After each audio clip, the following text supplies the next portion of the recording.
Hi, everyone. Thank you for coming. I'm here to introduce our speakers today. Rhiana started a career in public policy after graduating from Yale magna cum laude in 2011. In the summer of 2013, she served as a White House policy intern in First Lady Michelle Obama's office, and in 2015, she became a design research fellow at Educational Credit Management Corporation in Minneapolis. Rhiana also worked as the policy analyst for the Detroit Health Department, headed by Dr. Abdul Al-Sayed, and then served as the policy director for Al-Sayed's 2018 Michigan gubernatorial campaign. After Al-Sayed's loss, she joined New Consensus, a DC-based think tank founded by Demond Drummer, a Chicago-based grassroots organizer, and Saikat Chakrabarti, former chief of staff to Representative Alexandria Ocasio-Cortez of New York. As the policy lead for New Consensus, Rhiana was one of the intellectual architects of the Green New Deal. In February 2019, Representative Ocasio-Cortez and Senator Edward J. Markey of Massachusetts formally introduced a non-binding congressional resolution which called for a 10-year Green New Deal plan to tackle climate change, create clean energy jobs, while promoting social and environmental justice. In April 2021, Ocasio-Cortez and Markey reintroduced the resolution to Congress. Rhiana's senior thesis, Breaking the Brood Mare, Representation, Welfare Policy, and Teen Pregnancy in New Haven, earned several awards at Yale, including the Steere Prize in Women's Studies. In 2013, she received the Rhodes Scholarship from the University of Oxford, where she obtained a master's philosophy in comparative social policy in 2015. Rhiana is the author of the critically acclaimed essay, The Green New Deal for All of Us, and she has written pieces for the New York Times and Teen Vogue. In 2019, Rhiana Gunn-Wright was included in Time magazine's list of the 15 women leading the fight against climate change. She is currently the Director of Climate Policy at the Roosevelt Institute and a member of the Evergreen Advisory Board. And my professor, Brahim El-Guabli.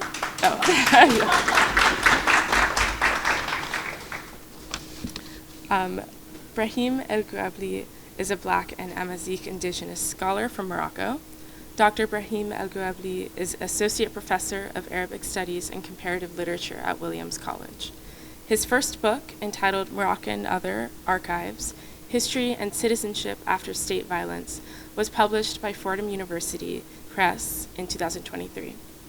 His second book, entitled Desert Imaginations, Saharanism and Its Discontents, is forthcoming with the University of California Press. This book reads deserts as cultural and environmental spaces that have been excluded from environmentalist discourses. He is co-editor of the 2 volumes of La Malif, a critical anthology of societal debates in Morocco during the years of Laude, 1966 to 1988, and Refiguring Loss, Jews in Maghrebi and Middle Eastern Cultural Production. Thank you all for coming. Hope you enjoy. Thank you, Aluna. Thank you, everyone. I'm very happy to see all of you here, and I'm very delighted to have Rhiana with us tonight for what promises to be an amazing and very productive and stimulating conversation about climate change, environmentalism, and policy and advocacy in the United States and also globally. So Rhiana, welcome to Williams. We're really delighted that you're with us, and we were very privileged to also have lunch with Rhiana, with students, and it was amazing to see how engaging she was with them and answering their questions patiently and trying to push their boundaries. So thank you. My first question, so what we're going to do is Rhiana and I will have a Q&A for probably 25 minutes, and then we'll open up the floor for questions from the audience. So my first question is related to your background as somebody who has been in advocacy and environmental policy for so many years, right? I was just wondering if you could tell the audience what you've been working on what issues and questions that you've been thinking about and how they are related to the Green New Deal. Yeah. So thank you. That's a really good question. And thank you all for coming. I realize it's Parents Weekend, so this is even more amazing that y'all are here on a Friday evening. Look at you, smarties. So what I work on now, my life is kind of split between my day job and writing. So for my day job, I run the climate policy program at the Roosevelt Institute, which grew out of the Green New Deal. So the Green New Deal was a lot of things, and one of the things that it was a proposal for an economic transformation that we thought was necessary to fully move off of fossil fuels, and to do that in a way that is just, that sort of helps rebalance power dynamics between that exist right now, so that workers have more power, marginalized folks have more power, that we have a more just economy and society, and sort of mapping out what that needs to look like for us to do that while greening the economy. And Roosevelt was one of the first. Roosevelt's an economic policy think tank. It was the first think tank where economists basically came out and talked about like why the Green New Deal made economic sense. And so coming from their sort of work with us on the Green New Deal, they started the climate policy program that I now run. And it really looks at the intersection between economic policy, environmental policy, and racial and climate justice, and also public power. So we think a lot at Roosevelt about like public sector, private sector, and how do you have a more muscular public sector that is capable of sort of taking on a lot of these challenges. And so in that work, I think a lot about the things that we still worked on the Green New Deal. It's still very much in the vein of like, how do we transform the economy to both move away from fossil fuels and create a more just economy that also helps repair legacies of oppression and environmental racism. So some of the work that we've done recently, we've done a lot of work on permitting reform. I don't know if you all have heard about that. But really weighing in to talk about the necessity of sort of small d democracy, helping communities have a say in these decisions about what infrastructure is built there, whether it's fossil fuel or green infrastructure. We do a lot of work on climate finance. We've done work on sort of like how fossil fuels drive inflation and their role in driving inflation. Historically and now, we've done a lot of work on pensions and what is the fiduciary duty that asset managers have. Basically, how do we change asset managers' duty from serving the health of the fund to serving the health of beneficiaries? And climate change is not going to benefit beneficiaries. So what does that mean if you change that fiduciary duty for what asset managers have to do for how they invest that capital? So that's sort of what I do in my day job, stuff in that sort of realm. We've done work on Justice 40, which is the Biden administration's environmental justice initiative that pledges 40% of the benefits of climate investments to disadvantaged communities. So we've done work on like, what does that mean? How do you implement that, et cetera? And then in my personal life, I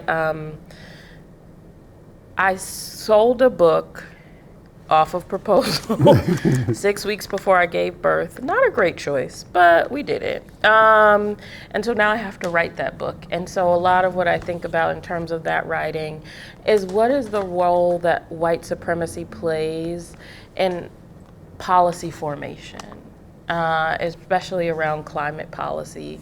What are the constraints that it puts on us in terms of how we can choose, or what we see as a good solution, a not good solution, acceptable trade-offs?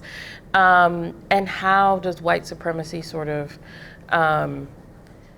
work sort of manifest in our systems. And a lot of what I'm thinking about is sort of analogies between white supremacy and addiction, because in systems theory, systems can have addictions to different things.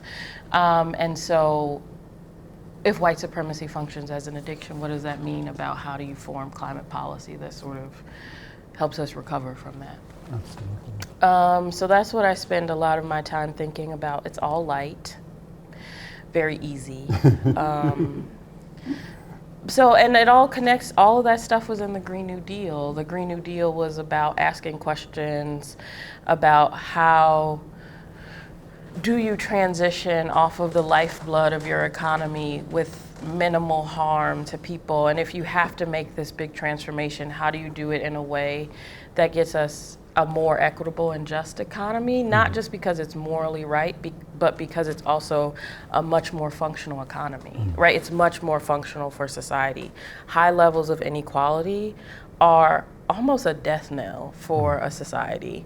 It is very hard to have a functioning society, much less one that can function and solve an existential crisis like climate change when you have inequity and inequality at these incredibly high levels. So, I mean, that's a lot of what I think about. A lot of the Green New Deal is also about race and environmental justice.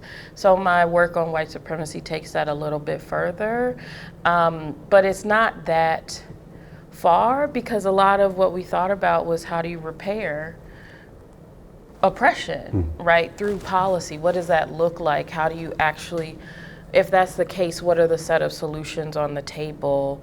How does that change the way that you think of what you're trying to do? And the Green New Deal really was designed thinking about marginalized folks, Black, brown, indigenous, kind of like at the center of that. And I think the success of the Green New Deal, even as a narrative like popular framework, speaks to what is possible when you do that centering, like in real life. So, so yeah, it's all sort of in the ether, because the Green New Deal was a first step. We didn't like figure it out, you know? It was a best attempt at the time to articulate what we thought was necessary. That's wonderful. And just hearing you talk about like the different facets of your life and the different commitments and engagements is really impressive, but also to think about bringing in all these disparities and historical legacies of structural policies that went on for like not just decades, but actually centuries. Yeah. And trying to work through that through environmentalism. Yeah. That's really very powerful. And I think we should not underestimate what we can do by getting out of the box and thinking differently. I think that's what I get from what you're saying. Yeah. And we've seen that this summer, and this gives me kind of like to ask you my next question. We've seen that this summer. I think the world has finally realized the implications of climate change. And I was just wondering, like, in light of all the crises that we've witnessed this summer, like in California, in Italy, in Africa, everywhere literally was burning this summer. Yeah. And I think my next question is just like, if you could talk to us a little bit about the dangers of the failure to address the environmental threats. And I also invite you to kind of like address that in the context of the IRA or the Inflation Reduction Act, because you really have some very great things to say about it, and that will be my next question. But now I just want to really just hear you talk about your experience of this summer, of the environmental disaster and its implications, or the implications of any failure to address it. Yeah. This summer was really interesting because the climate crisis is an interesting problem on a lot of levels. One, it's gigantic, right? Because when you think about what we have to do, which is switch to a different energy source, it's really easy to like throw that up. Well, okay, you just switched to renewable energy. And in part, like lots of my colleagues in environmentalism have framed it that way to make it less scary for folks. And that has a place, right, and a role. But it's a really massive undertaking. I tell people that, like, you have to think of fossil fuels or the energy source that a society uses like food, right? There's a sociologist, I think he's a sociologist at Columbia, called Jedediah Purdy, who talks about society as a body. And so energy sources are your food. So imagine if, like, we all as people could no longer eat the foods that we eat and instead have to eat like red algae. How much would change, right? Like, where would the supply chains come from? How would you store it? What would a restaurant look like, right? Like, would you still need a refrigerator, right? Like these, and that's like not a great, like the best analogy, but I think it gets to how fundamental the shift actually is. Like, when you're talking about changing energy sources, you're talking about changing supply chains, right? You're talking about figuring out what some of the most powerful corporations in human history will do with their money, with their staff, how they will act, you know, seeing the main source of their money go away, right? You're talking about, it implicates things like, how do we build cities? What kind of transportation do we use? What kind of building materials do we use? How dense do we want housing to be, right? Like all of, and that's just thinking about it in an urban context. That's not even talking about agriculture. That's not even talking about like ecosystems, right? And so it's a really, really big problem. At the same time, and it implicates tons of our systems, right? Because every policy problem is also a political problem, right? So it's not enough to just solve it technically. You also have to get money, like public money, to do it. You have to actually make it politically viable, right? And you have to be bringing along people with a vision of what's going to happen, right? So it's a political contest at the same time. And then you also have this like sort of time and space dimension where it's an existential crisis. I think particularly younger folks tend to think about it more intensely, but it still, especially in developed nations like the US, feels far off to a lot of people. And if you see like a list of, even post-Green New Deal, a list of priorities for the median like US voter, it's like 16, right? So you're also dealing with trying to get people to care about it when they're also in a country where they might not be able to afford housing, they might be struggling to afford food, they might be, you know, worried about their immigration status, right? A ton of other things are going on. And this summer kind of brought that into stark relief about the fact that climate change isn't going anywhere, and it's not like a far off villain that is like plotting and gonna come. It's not Thanos, you know, like it's not like off in the distance, nor is it sort of slowly accumulating, right? Little things, and then you get a big disaster. And so I think that was really jarring for a lot of people. And also the breadth of disasters. You have fires, but you also had the hottest summer, right? You have the Colorado River drying up. You have like a ton of different types.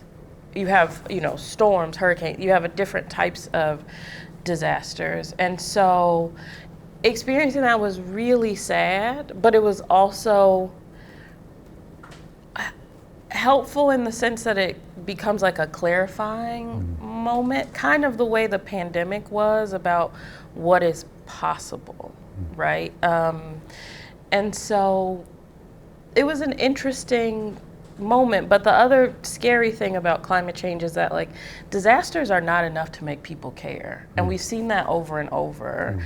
Neither is information just enough. The other thing that I think that environmentalists do a lot is fact dump, and then expect people to like make meaning out of just a bunch of data. And so that was different, and but it was also, it came on the heels of the IRA. So in a helpful way, it showed like why the IRA was necessary.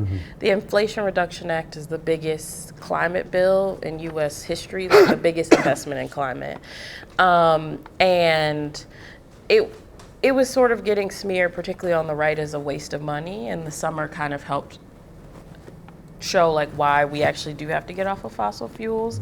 The tough thing about the Inflation Reduction Act is that it does some really good things, right? It invests a ton in climate. It does that through industrial policy. So you have the government really like putting its thumb on the scale for renewable energy, different industries, low carbon industries. That's really helpful instead of leaving it up to the market, especially when the market has players like ExxonMobil who are just gigantic and have money to throw at whatever they want to throw at. So that's really helpful. But at the same time, the Inflation Reduction Act isn't really clear about what it wants to do about fossil fuels. At the one hand, it like puts its thumb on the scale for renewable energy, but it also finances a lot of other technologies that can definitely be co-opted by fossil fuel industries, say like carbon capture, direct air capture, that can be really useful and necessary, particularly in like industries that are hard to abate. So like heavy manufacturing, for instance, steel, that kind of stuff. But fossil fuel companies can 100% like, say, fund a direct air capture hub in order to just keep burning fossil fuels. There's talk about putting carbon capture on coal-fired power plants or gas-fired power plants, right, as a way to keep those industries going. And the IRA gives money to those technologies, but without a lot of rules. Part of that's just the nature of the type of bill that it is. But now there's a lot of fights over regulations. And so that was tough for me during the summer because it's very clear that we have to get off of fossil fuels, but at the same time, even our biggest climate bill isn't really clear about what the role it wants fossil fuel industries to play. Whether they want them at the table or not, and at what are the stakes? Are there any strings attached? Right now there's no strings attached to that money. And so that's tough because all the science says we have to get off fossil fuels like yesterday. And we know that we have to do it, but at the same time,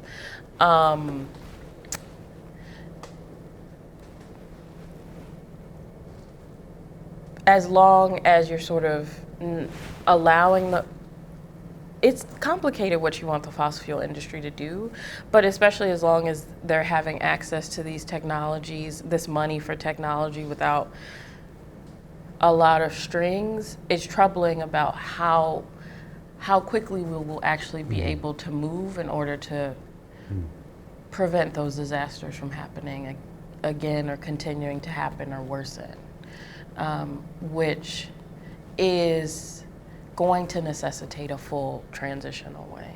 Absolutely. Yeah. And then thinking about that also, like what you just said is really illuminating. And thinking about the global interests that are built into that. Yeah. So we're talking domestically, like what the United States is trying to do, but thinking also globally about Saudi Arabia, about like the Gulf, about all these countries that are heavily invested actually in fossil fuel, and they're still exploring. So there is also that, I think, to think about. And then this summer to me, and this is a transition to my next question, really elucidated something that you talk about in one of your articles, which I loved, and when you talk about environmental racism.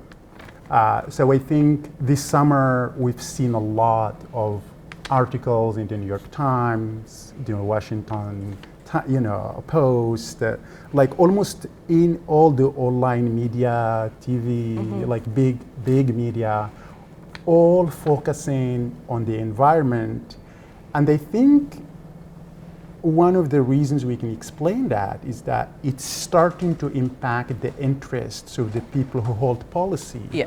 Who are able to make, who are like movers and shakers in the political arena and the economic arena, and somehow, now that it's impacting these people, it's becoming a problem. And you took issue with the IRA in really very compelling ways, And I just would like you to parse to the audience who has not read your article, like the issue you took with the IRA and how environmental racism or environment is built into this bill and the way it's actually going to impact people of color in ways that probably might be counterproductive. Yeah, so the article that you're talking about is, I wrote it for Hammer and Hope, which is like a magazine for like the Black radical tradition globally. And so what I wrote about in the IRA was sort of about how the green transition, especially through sort of investments that are funded through the IRA, are leaving Black people behind, or like you said, have some amount of what racism built into it. And the piece basically breaks down, I think, into 3 buckets. One is talking about the racism that helped the IRA get passed. So the Inflation Reduction Act is a slimmed down version of the Build Back Better Act, which I don't know how many of you have heard of the Build Back Better. It was gonna be like the signature Biden administration legislation. So it had a lot of stuff about climate, a lot of stuff about paid leave, drug pricing. There was some immigration stuff in there. And it was opposed by Senator Manchin and Senator Sinema. And the thought was that it was dead. And so people in DC were really despairing about our chance for a federal climate bill went away. And then the Inflation Reduction Act came out of nowhere. And it was a slimmed down version, but it had, I always mess up the number, I want to say at least 400, no, that can't be right. I was going to say 400 billion, that can't be right. The first one they were talking about was like $1 trillion. Yeah, so it's at least a couple $100 billion, I think, in climate, and then there was some stuff about drug pricing or whatnot. But it was really slimmed down. And one of the things that allowed it to pass was that Senator Manchin extracted some concessions in order to allow it to pass. So one of those was Mountain Valley Pipeline, approval for the Mountain Valley Pipeline. And it was kind of nefarious because it actually literally switched the jurisdiction for the Mountain Valley Pipeline. The Mountain Valley Pipeline is a really large natural gas pipeline that runs across like Virginia, West Virginia, North Carolina. And it had been held up in court challenges from community members, environmental groups, really centering around its impact on water, on air, just sort of like the public health impacts of the pipeline. But it moved jurisdiction, so he extracted a concession that allowed the Mountain Valley Pipeline to be built and to sort of like push aside any lawsuits around it, existing lawsuits, and then also reopen sales for oil and gas in areas of the Gulf that, again, community members had sued and successfully got it shut down, those sales. And the other thing that he did was hook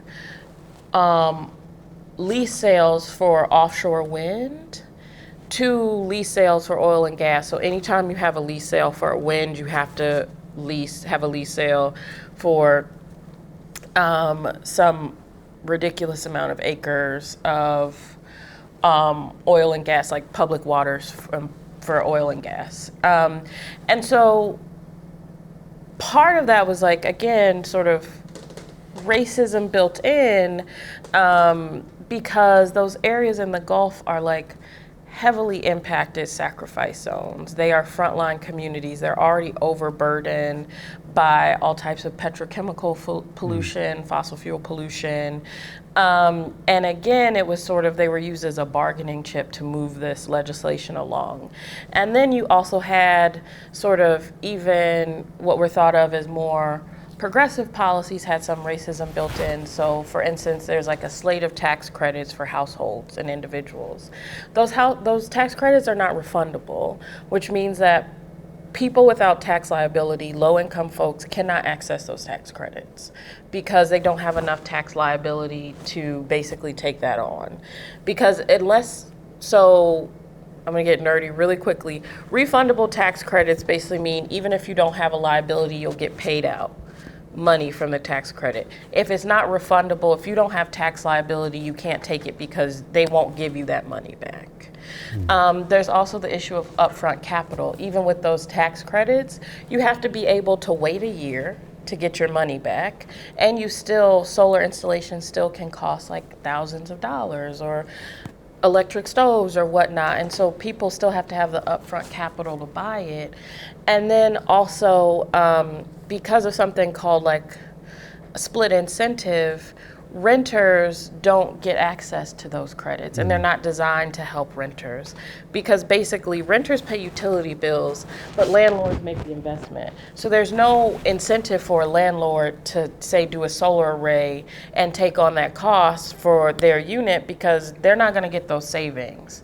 But the tax credits don't address any of that, and that has like racially disparate impacts, because 75% of homeowners are white, right? So the vast majority of renters are younger, they're of color, and they're lower income. And so they're just sort of cut out of what is seen as like a bedrock of how we're gonna help this transition happen and pay for this transition in everyday homes. So you have sort of like the racism that was built into how the bill was passed and designed. And the other thing that I think is important to talk about the bill pass, so the Inflation Reduction Act really came out of nowhere, which is very hard in Washington. It's a very gossipy town. Everybody knows what's gonna happen before, especially if you work before it hits the news, but literally no one knew. It just like popped out of nowhere. And so initially it was like, oh, no one worked on this. It was very behind closed doors, just between the Senator Schumer and Senator Manchin and their staff. But it's since come out that there were some outside people who worked on it, and so far none of the people who poked their heads up to say they worked on it have been of color. So that means that they really did, in a very real way, not consult environmental justice advocates, organizations in the creation of this bill, like at all. Which is incredibly problematic. So then you have the second bucket is about implementation, which is that the IRA, two things are happening with the IRA. One is that it sends a lot of money to states, which is great, but there are no real, one was called a clawback mechanism. Basically, if you do something wrong, you violate these rules, we take the money back. But there's not a whole lot of regulations around what states have to do. And so what you have seen some states doing is like using on their end very racist tactics in order to sort of have set up the clean industries that the IRA is funding. So like in Tennessee, I think it is, you have a government working with a Ford to create a battery plant, but trying to use eminent domain to take land from Black homeowners, and trying to pay them basically below market value for their homes, and their land that they want to claw back. And eminent domain has typically been used towards Black people in that way. Then you have like another area, I think it may be in Alabama, they had to build a road to connect a new clean energy, like low carbon, I can't remember, maybe it's a battery plant, facility that's being funded to the IRA to like another highway, and they built it over a low-income area where it's literally flooding these people's trailers. They're sinking into the ground, and residents are saying they think the government did it on purpose to push them out and take that land because now it's valuable. Or in Michigan, you have a battery plant that has air quality violations, is actively creating more air pollution, and there's been no enforcement, because that's another thing about clean energy. By far, renewable energy has renewables themselves have no emissions. Clean energy facilities can still contribute to particulate pollution. But it's being overlooked right now, in part because of the sort of green halo around the enterprise and all of the economic activity which it will bring, which is great, but that's also no excuse to not enforce air pollution standards. So that sort of thing is going on, and then you have other things going on where you have like the Biden administration using Justice 40 funds to build direct air capture hubs or fund CCS, even though members of their own White House Environmental Justice Advisory Council are advocating not just against those technologies, but using Justice 40 for those, to build those installations, and communities, the frontline communities where they're being built, saying we don't want this, we would like to host other types of projects instead, renewable energy projects, community solar, and that's being pushed aside, right? And again, Justice 40 is like some of the only targeted environmental justice funding. So to use it for technologies that by and large environmental justice advocates advocate against, it's kind of a slap in their face. So that's what's happening with implementation. And then the third bucket is just the way that in all of these things, there's an assumption that racism only costs the people of color in question. That there is no larger cost to the green transition, to how you design it, which is not the truth, right? Because if you have to design a green transition that serves Black people, that means you have to design one that serves renters, that serves disabled folks, that serves low-income folks, right?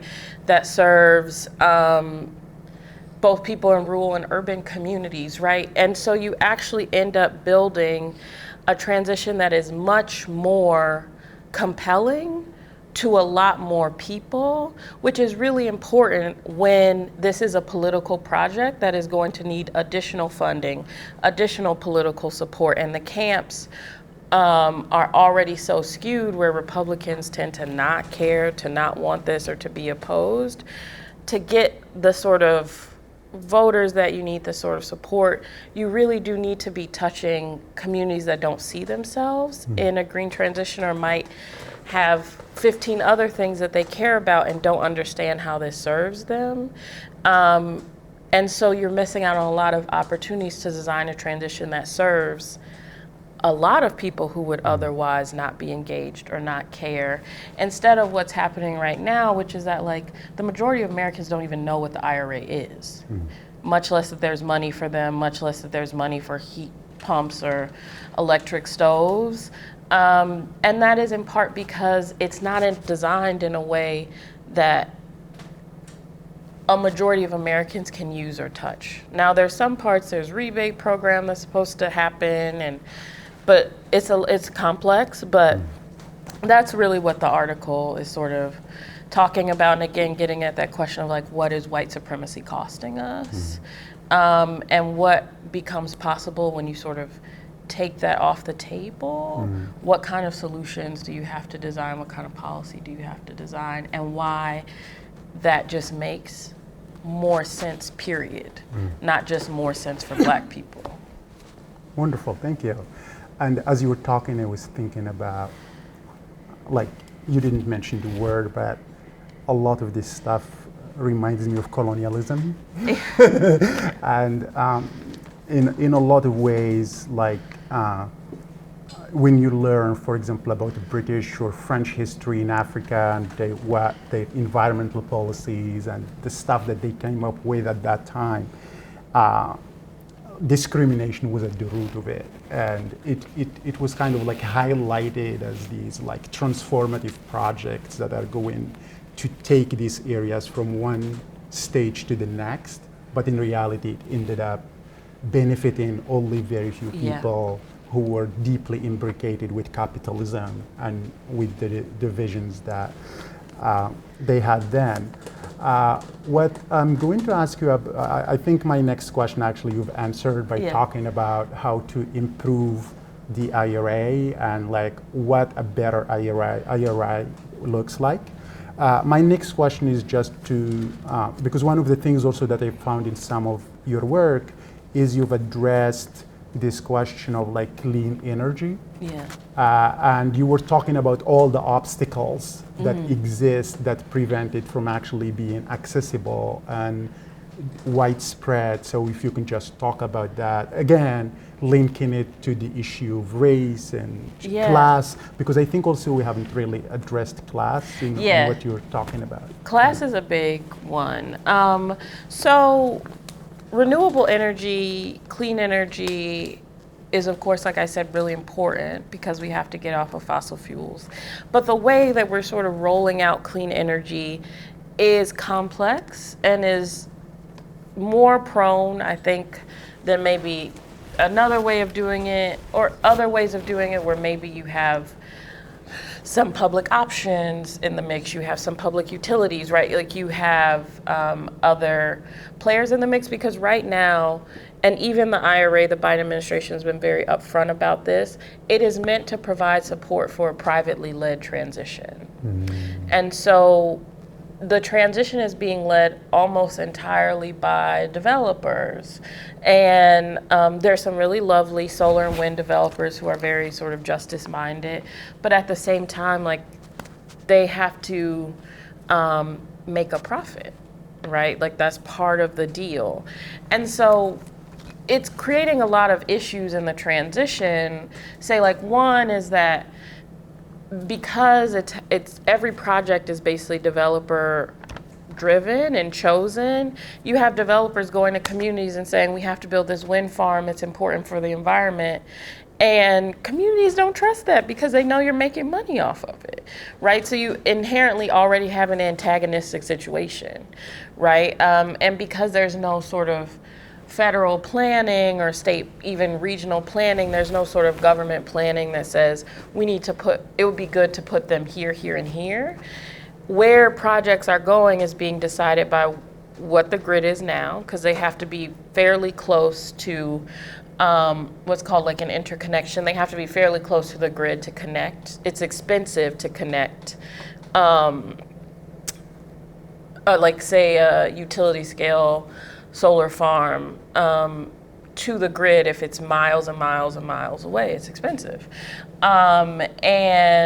And so you have this situation where, again, where things are going is really patchwork. There's also a ton of actors involved in electricity and power generation in the States. So it's not just your utility, there's electricity markets that it's a lot.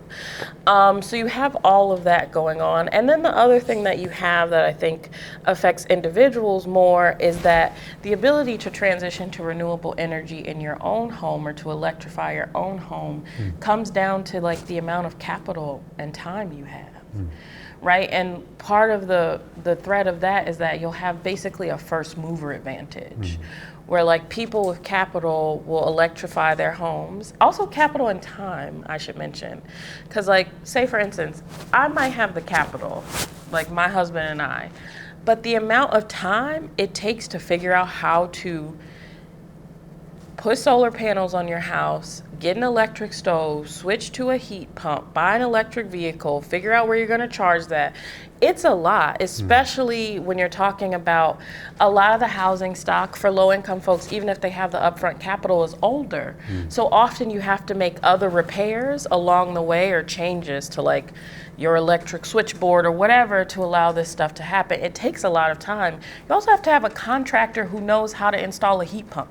This is not a thing most contractors have done, right? And so it takes actually a lot of time. It's like a whole project management thing to do. And so when I talk about first mover advantage, what that means is that folks who have the capital and time and care will switch, and then eventually it can lead to the lowest income folks still being on the grid, and then they're paying higher prices because utilities are legally allowed to recoup all their costs from ratepayers. So if their rate base shrinks, their costs don't go down, the prices for those ratepayers just goes up.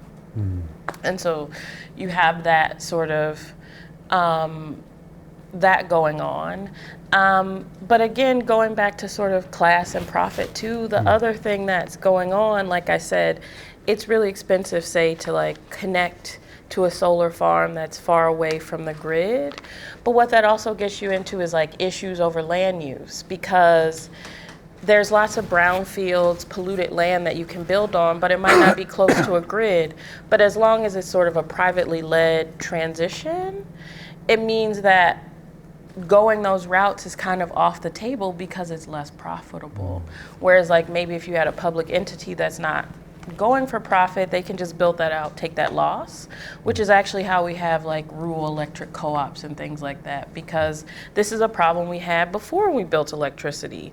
Electric companies only supply places where it was profitable, and so eventually the government, and a lot of it happened during the New Deal, had to step in and literally build entities that would bring electricity to rural areas because companies wouldn't do that. And now we're kind of facing the same thing, whereas like without some intervention, we'll probably end up in a lot of land use conflicts that are going to hold things up, whereas you could probably go a faster way, but that would require, like I said, entities that don't have to make that profit, that can take that loss. Wonderful, thank you. No, that's really illuminating. My last question before we open the conversation to the audience is, you talked about air, you talked about water, you talked about mountains, we talked about class and race. And I really want to bring you to a space that people don't pay much attention to, and that is like arid spaces, deserts. You know, like the United States has like one of the biggest deserts in the world, of course. And I just want you to kind of like share some thoughts. Why do you think it's absent from environmental policy, and also just like how a lot of the projects that we're talking about, green energy, solar energy, is actually extracted from deserts, but somehow they are absent from this whole conversation. I think a few things are going on. One is that policy is always designed, whether people tell you or not, with somebody in mind, which is why I call out like the homeowner in the IRA. What you see when, at least when I read the IRA, is often, not in every section, but in a lot of sections, you're like, oh, you were envisioning like a middle-class white person navigating this, right? Because otherwise this doesn't make any sense. But often that is, and there's lots of reasons for that about votes and whatnot, but that's part of it. And so I think a lot of times, even if that's not the case, when people are thinking about environmental policy, they're often thinking about places where they think of people living, and deserts aren't that. Right? So they don't think about deserts because they're thinking about people to serve. And I do think you're right. Historically, especially when it comes to clean energy, deserts are largely seen as sites for extraction, not places that have ecosystems or cultures that that exist that need to be thought about. And I think it's actually, even now, still hard to have those conversations, especially post-IRA, because we do have this boom in clean energy and renewable energy, and we want that to happen, and that involves extraction, and largely people don't want to have those conversations because they're like, listen, either it's necessary, which to some extent it is, or, you know, the harms of this are minuscule compared to the benefits of renewable energy. So I think that is a lot of it. But I think a lot of it really comes down to, it's not thought of as a place where people are. And I think also, I think my guess is that a lot of people, even now I'm interrogating myself, I'm like, I don't know if I've even thought of deserts as places that are harmed by climate change. Right? Because you're like, if the world is getting hotter, deserts are already hot. Like, what are you really losing? You know? And absolutely. I think that's how a lot of people think about it. But I think the combination of thinking about where people imagine folks are, thinking about it as distraction, and I think some of it is also colonialism, right? Like a lot of the folks who have populated desert areas are indigenous, Yeah. and their rights to that land have just traditionally not been respected, and so they've just historically been seen as places of extraction, and I think that continues. Thank you. Wonderful. Yeah, so please ask your questions now, and feel free to chime in. Yes. Can you talk more about your work on permitting, and also like in terms of like how you balance like the need to speed up the clean energy transition with like procedural distributive justice, and then also like how to communicate to like other like environmentalists and climate people about like the need to take time to like speak to people. Yeah. So actually our work on permitting came from a place where honestly myself and my team were just really frustrated with where it was going. And also we work in partnership or collaboration with a lot of environmental justice groups or progressive climate groups, and there was a desire for them. They were fighting against the sort of really drastic changes to NEPA. So there's the National Environmental Permitting Act, which essentially just requires you to do reviews about the environmental impacts of anything that's going to receive like substantial federal funding. And one of the things that was on Manchin's list of concessions was a real gutting of NEPA and some of the Clean Water Act, with things like time limits, page limits, litigation timelines, things that ultimately altogether would really try to limit sort of public engagement and say in infrastructure decisions, because NEPA requires you to do community engagement. And it's one of the only federal laws that does require you to do that. And so so that happened, and then there were some very smart pundits who took it up, mostly using housing examples to talk about how public participation is getting in the way of, they were talking about renewable energy using climate or housing examples. It was a little confusing. And so our work was really about putting forward a sort of a positive agenda and sort of what would we like to see permitting reform look like that really tried to protect community engagement. Because something that there's not a ton of literature about NEPA or like renewable energy development obstacles to that, but what does exist does say that like cutting down community engagement does not help. It creates more distrust, more opposition, more questions, more concerns. It kind of short circuits what you would need to do. And so a lot of our work was about that, and also about bringing forth like the things that the literature and practitioners say are standing more in the way of renewable development. So that's things like interconnection. Utilities are a big problem. Utilities actually have a disincentive to allow a lot of this to happen because of competition. And so utilities, you have, obviously fossil fuel corporations. So a lot of our work was about that, but it was also about highlighting and discussing like what are the ways that community engagement can help things move along, which is if you do it early in the process where people both feel like they have a say, but also early enough where developers can make changes.